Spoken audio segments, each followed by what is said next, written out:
Hi, if you're watching this video, you are either a startup entrepreneur or hoping to become one, or will decide to become one. And you either want to define a go-to-market strategy or revisit an earlier one. To have the right GTM, it is important to understand what stages your startup journey will have to cross and what challenges it will face in that journey. With that understanding, you will be better prepared to recognize what is happening in this journey, why is it happening, and what can you do about it to have the right GTM in place. So let us have a quick look what stages you will have to cross in your startup journey. You will encounter 6 stages in your journey with 5 chasms to cross, each bringing its own unique challenges. These 6 stages are ideation and prototyping, customer development, product market fit, business model discovery, go-to-market strategy, and growth. The first stage is not really a chasm, as you are still experimenting with ideas and solutions. You are not heavily invested into building a company with commitment of both time and physical and financial resources at this stage. However, all other stages will require major transformations as they come with major risks and are therefore chasms where both your strategy, especially GTM, and execution will undergo transformation. Here is how you will appear to the external world. You will validate the opportunity you have with investors, mentors, and friends.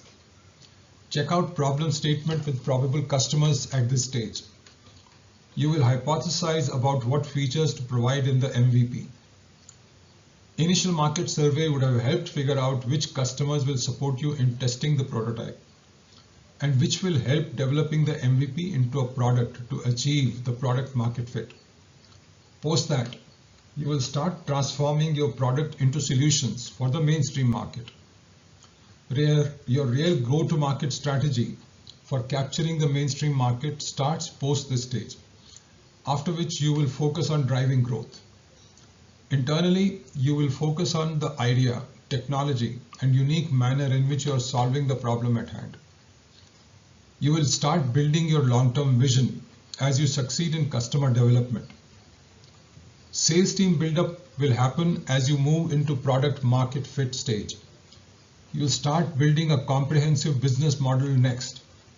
At the very least, figuring out the revenue model that will work for the mainstream market and establishing systems and processes that will help you deliver the right value to the customer would be the focus. In simple terms, that forms your business model. This is also the time when you will start working on raising Series A round of investment. Once funded, you will hire the executive team to drive growth and focus on running an efficient execution engine. So to sum up, be cautious and prepared to change during customer development, product go-to-market fit, business model discovery, mainline go-to-market strategy, and growth. Each chasm will bring its own unique risks and challenges. And your best indicator is whether you are achieving the growth rates that you had assumed for your business to succeed. The entrepreneur needs to build a deep understanding of the domain of the business will exist in. It is crucial for him to understand the problem that is being solved in that domain. And why should the target customer care about how and what is the problem being solved? This will minimize the risks being faced in crossing the 5 chasms. A misunderstanding of any of these could lead to pivoting after having invested considerable amount of time and money in building the business. Moreover, the customers could be looking for any of the following 3 attributes or combination of these: a great experience, competitive advantage, or benefits. This would pretty much define which type of customer should be chosen for prototyping, customer development, and product market fit stage. So the entrepreneur must be crystal clear what is he offering to whom. His messaging would depend on this. Therefore, figuring out who are the initial set of customers and what are they looking for is an essential element of the GTM strategy. What will matter the most to these customers? The product bells and whistles, or what is the problem that is being solved and how? Well, that would depend on the customer type he selects for a specific stage. Yet another key to a successful GTM is how he will differentiate his offering from rest of the competition. And the nature of differentiation, or how and what he communicates to the customer, could be different at each of the customers. In a domain where competition is already established, he will have to think whether he is just another regular business or truly a startup. That then leads us to the key question: how is a startup differentiated from regular business, and why is knowing that important for the business? A startup is really a business, but where it starts differentiating itself is by doing something in a manner that has not been done before. And that differentiation is primarily driven by innovation, which could be disruptive, sustainable, or an efficiency driver. Being a new approach, it will mean new development, maybe a different way of deploying the solution, and then figuring out how to commercialize it. Whether the customer will pay for the offering is critical, because the world is full of innumerable ventures that offer great value but will be consumed only if they are free. Innovation could be in a product, service, business model, process, or revenue model. It could be based on novel use of existing technology, or new technology, or a process IP. An entrepreneur could also take what already exists in a specific geography to another geography, or a new market or customer segments in the existing geography. So understanding the true nature and position of the startup will guide the GTM strategy at all levels, right down to what should the core message be in its promotion. A more compelling description of a business that qualifies as a startup would be a business with uncertain future, because it is doing something that has not been done before. There may be no role models to emulate and learn from. The startup is addressing a problem that a customer is facing while doing a job he's attempting to perform or wants to perform. And startup is addressing it in a manner no one has attempted before. That is the key. And as there is no experience to learn from, the startup must, perforce, build a hypothesis based on market surveys about how to address the problem customer is facing.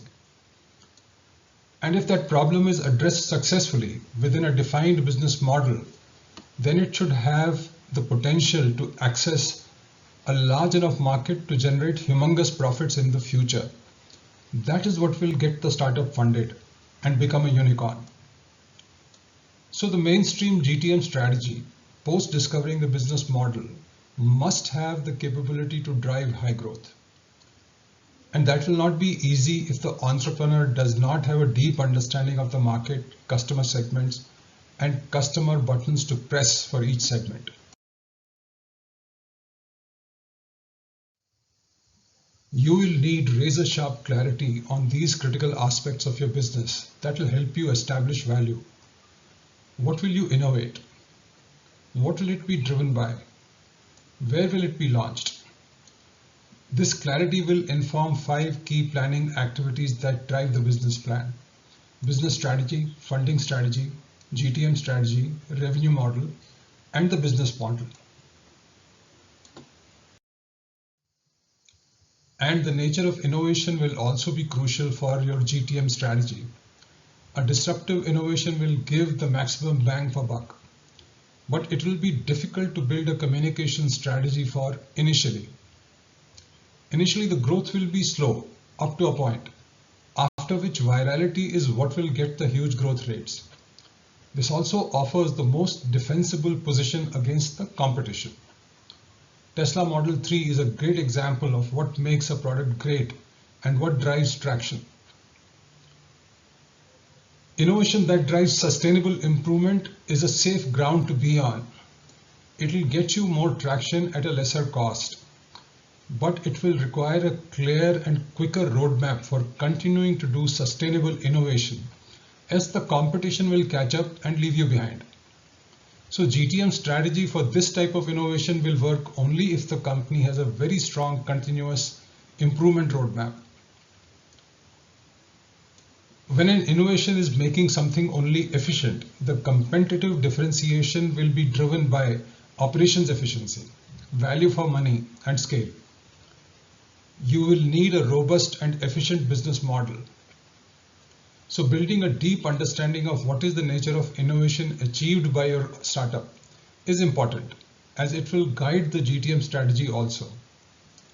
What will also be critical for your growth and competitive positioning would be the pace of innovation. Nature of innovation will only determine whether you have a compelling breakthrough opportunity. To become a large business, you need to pick up a big fight, as that will create faster revenue growth opportunities and give your GTM strategy yet another lever. Is your startup creating a large sticky community? If the user sign-up rates are significant, but a large number of users are exiting after trying the offering, that could be an indicator of either wrong market or wrong customer segment or value proposition not working. You need to fix this ASAP, because your organization will not grow big with this kind of user behavior. And if the retained user number is growing slowly, you need to relook at your GTM strategy and the value proposition that you have for the customer. However, if your sign-up rate is not accelerating and users are exiting, it could be a GTM issue or a product market fit mismatch. So monitoring and measuring as deeply and as finely as possible will be essential to figure out what is not working. As for monitoring, we recommend a daily tracking of key numbers. So far, we have looked at what will drive your competitive positioning and growth. Let us look at what will drive the messaging. The startup's identity will drive the messaging strategy. And its identity has three components: purpose for which the startup exists, customer is the reason why the startup is in business, and it continues to exist because it is addressing a key problem for the customer. This should always be viewed from customer's validated position on the issue and not what the entrepreneur thinks would be good to solve. This forms the core of its messaging, giving customer absolute clarity what will the startup do for him. Belief in this purpose will come from how strong a brand you will build. Therefore, establishing a brand that brings in the customer is the next important aspect to focus on. How effectively does the startup solve the problem, and what is it doing to gain customer trust will be critical to establish the brand. How you communicating the brand values becomes critical to drive growth. In order to establish a strong brand, you will have to identify core customer-centric values that the customer will love the startup for. This again is another aspect that you will need to build into the messaging strategy. To sum up, messaging strategy will have three key focus areas: purpose for which the startup has been set up, what brand values the startup espouses to, and what customer-centric values drive the team. Initially, you will not be able to focus on all three from messaging perspective.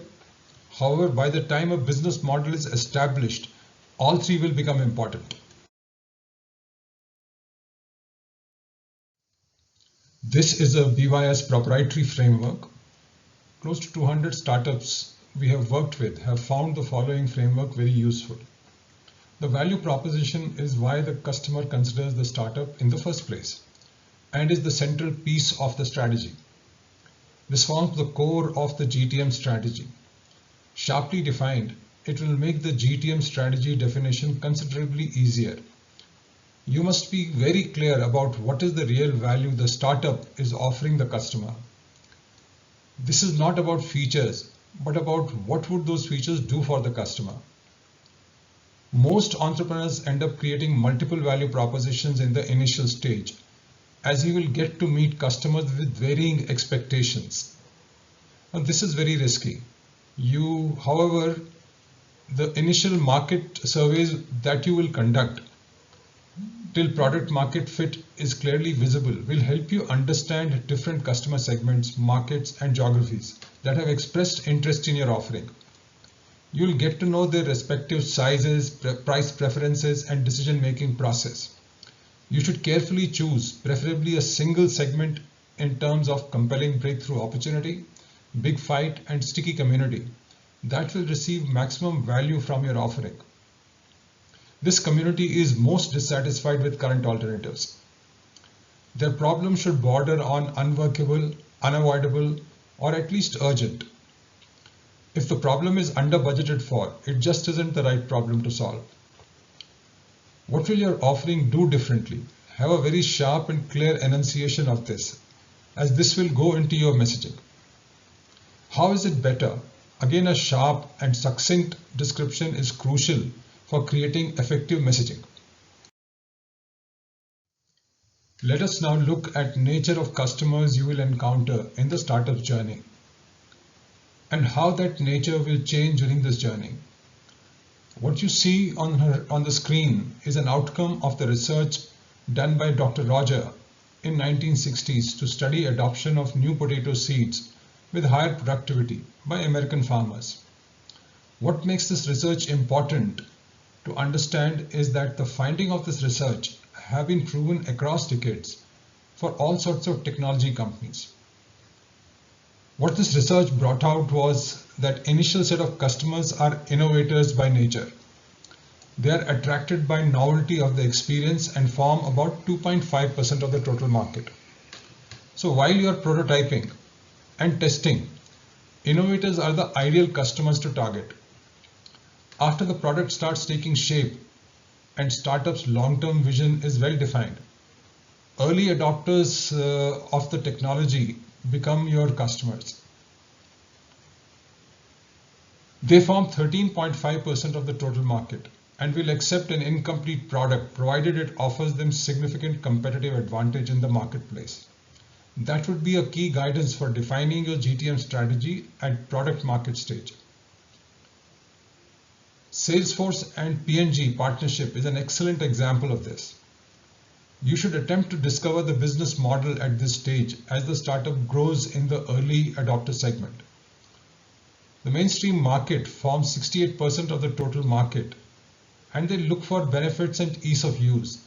They also expect to see a mature business model, which is why it is important that you focus on your business model while early adopters are accepting your product. The chasm between early adopters and mainstream market is huge and most risk prone. This is where most startups languish or perish. You need to prepare for this chasm from day one. We spoke about 6 stages that a startup encounters in its journey. Here is how those stages map to this customer growth curve.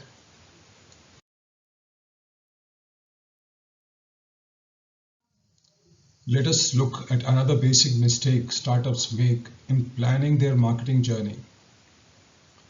You are now familiar with how the customer persona will change as you grow the market.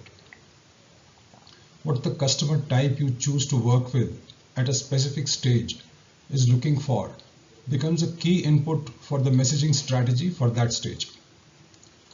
Generally speaking, early market will be formed by technology enthusiasts who look for novelty and experience, and visionaries who want competitive advantage. Competitive advantage is outward looking. Visionaries can work with the product that are not fully ready. This is where you are attempting to move from MVP to product that fits the needs of the market customer segment you have chosen to reach out to at that stage of your journey. This is where your risks are highest about losing the script by trying to work with every customer who you meet. The mainstream market will be mainly pragmatists who look for benefits and conservatives who look for ease of use. They look for whether the product has references and recommendations. is complete and reliable, and is supported by robust customer-centric processes. That should make the huge difference between the two market types crystal clear. That is why a large chasm exists between the early market and the mainstream market. And the risk is the highest when you attempt to move from the early market to the mainstream market. We also looked at how the 6 stages that a startup goes through in its journey maps to the market growth. We also spoke of 5 chasms that could add to challenges of crossing the chasms between two markets. 3 of these chasms lie within the customer development stage. This is where you will end up pivoting the most if you do not have razor-sharp value proposition for specific customer segments. You should attempt to move to the mainstream market only after you have discovered the business model that suits your market the best. One mistake the entrepreneurs make is to often, while prototyping and testing, as well as customer development stage, they actually visualize the mainstream market while building their product. But it is highly unlikely, especially for B2B businesses, that mainstream customers will be convinced to sign up at that stage. They are conservative buyers who are looking for benefits which you may not be able to establish with incomplete product. The entrepreneur should instead focus on tech enthusiasts while prototyping, and then with visionaries also during customer development.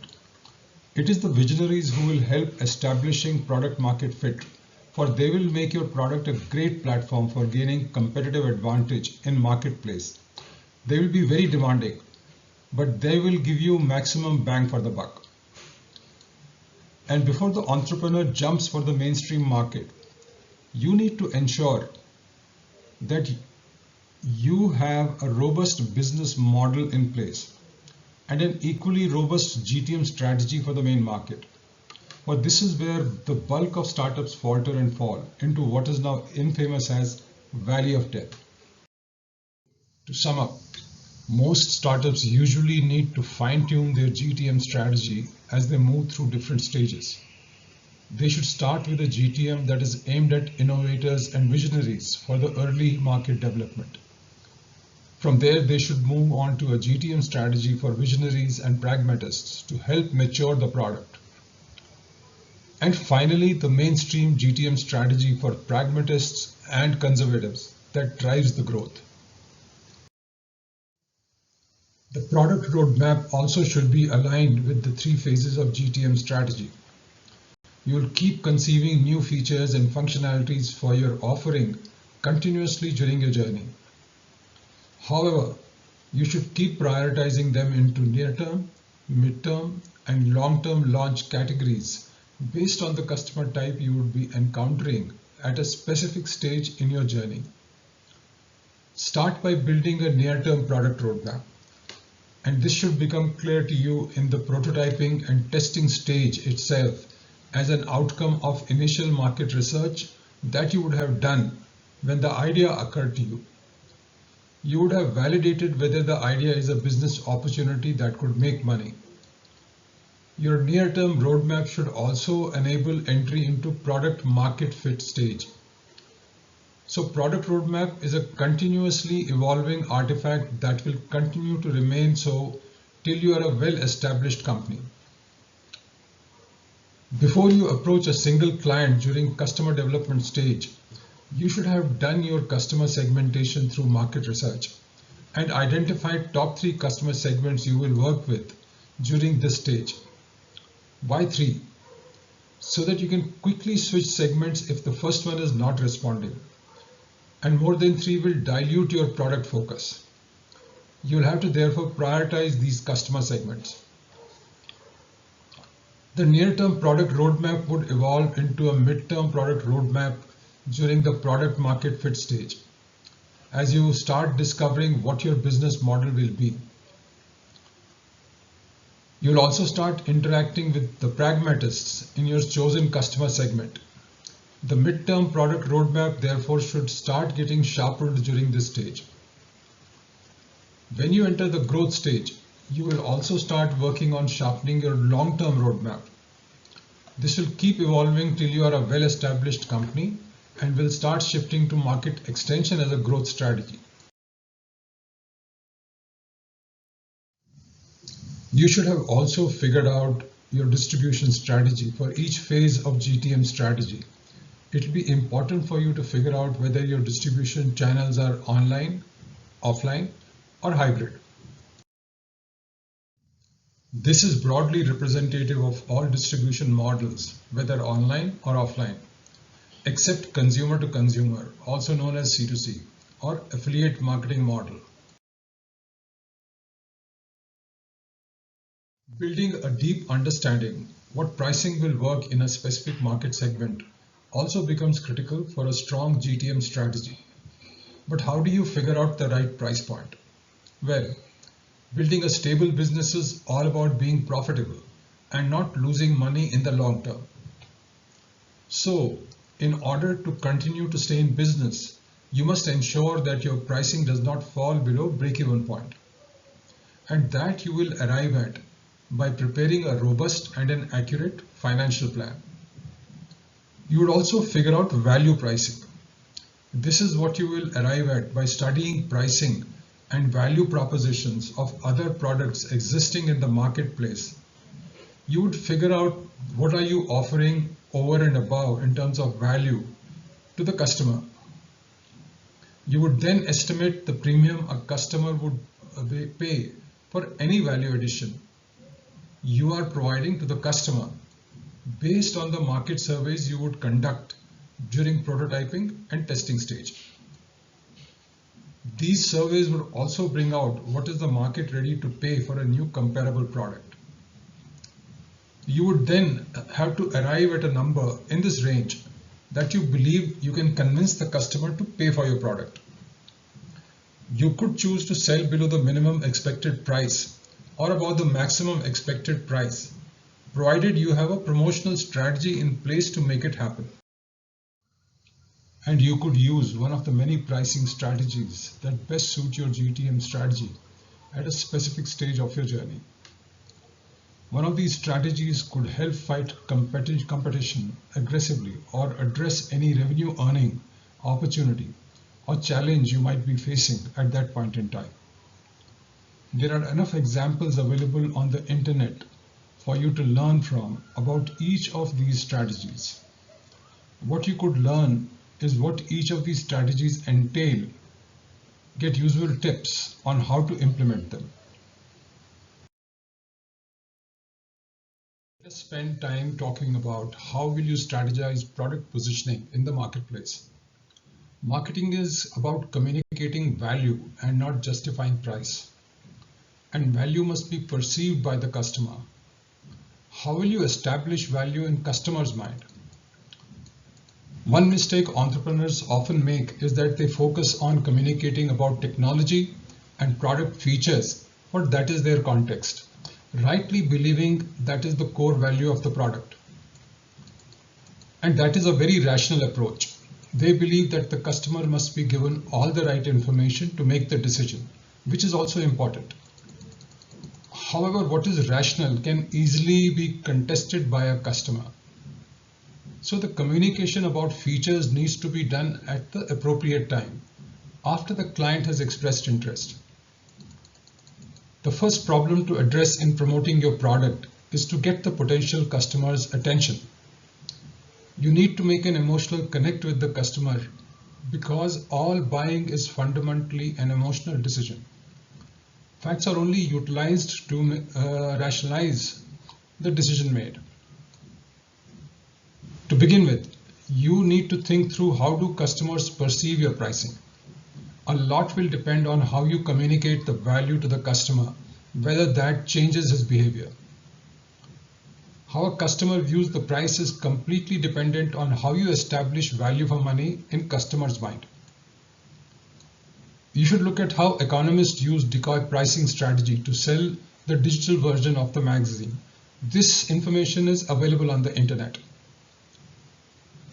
This is where good understanding of behavioral economics would be very helpful to you. You could also read Daniel Ariely's Predictably Irrational to understand how to manage customers' expectation. However, the real key to successful advertising lies in using psychology to leverage emotions to market your products. Please visit any of the three links for Moo Cream, Vodafone Business Services, and Glanza Hatchback. I would suggest see all three and compare each of those promotions and try to find out what values are they trying to promote and how are they connecting emotionally to the customer. All these ads are opportunities to learn how to convert marketing of a functional product into an emotionally compelling story. As all buying is fundamentally an emotional decision ultimately. So the real trick lies in moving from talking about features, which is rational, to leveraging a pricing strategy, and then to making the entire story emotional, subtly demonstrating value of functions provided in the product. And this appears to be irrational, but that is the key to advertising. You move from rational to irrational. These three ads could be a great learning experience for understanding how to communicate about your products using emotional stories. Of these three ads, Glanza ad conveys so much more without really saying anything. It has clearly been positioned as a lifestyle product rather than a hatchback with a unique list of features. It has created archetypes that customers would like to emulate. Its position is clearly as an aspirational product so that the customers would stretch their budgets. Moo Cream ad, on the other hand, plays on emotions and sentiments of a family and builds an engagement with the product. Vodafone ad is clearly attempting to get the small businesses to sign up for their business services.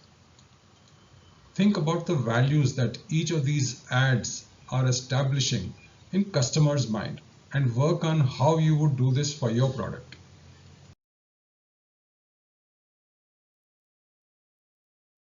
So, to summarize your GTM strategy journey, it starts with the moment you have an idea and you have validated it as a possible business opportunity. Your best GTM strategy at this stage is to evangelize what you are doing. Create awareness in limited circle of friends, mentors, entrepreneurs, and investors that matter about your proposed business. And start hunting for team members. This is something that a CEO has to constantly do, that is search for and hire the right talent as and when he comes across them. This is also where both secondary and primary market research, A/B testing, would be required to build a better understanding of the business you're proposing to enter. If you can, do a few pilots before you commit yourself to a roadmap for both business and the product. If you have a clear view of what your business is all about, and maybe you have a few successful pilots under your belt, that is when a market-focused business and product development activity will start. And you will keep validating all the assumptions you have made about the business and fine-tuning your understanding. Generally speaking, for B2B, your first set of customers will help you do this. Why? Because they are either technology enthusiasts or visionaries, and there may be a few pragmatists who may also be involved at this stage. As you finalize your business model, you are now ready to launch your mainstream GTM strategy and take the jump across the chasm and move into the main market. Your business plan will keep evolving because marketplace will keep changing due to existing players modifying their strategies and new players entering. This will not matter if you keep achieving your milestones and daily metrics. Let us quickly look at a checklist you should tick off before you launch your GTM strategy. Please perform the following checks before you send out even a single ad or carry out any promotion.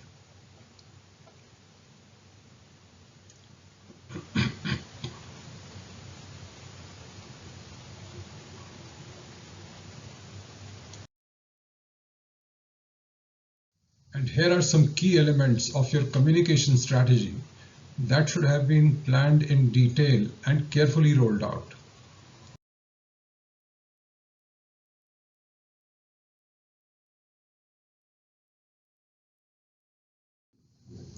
We appreciate your watching this till the end. What we have shared with you so far, we are sure, will help you fine-tune your GTM strategy. If you still have any questions, please reach out to us on the email provided on this slide. We will be happy to answer them for you.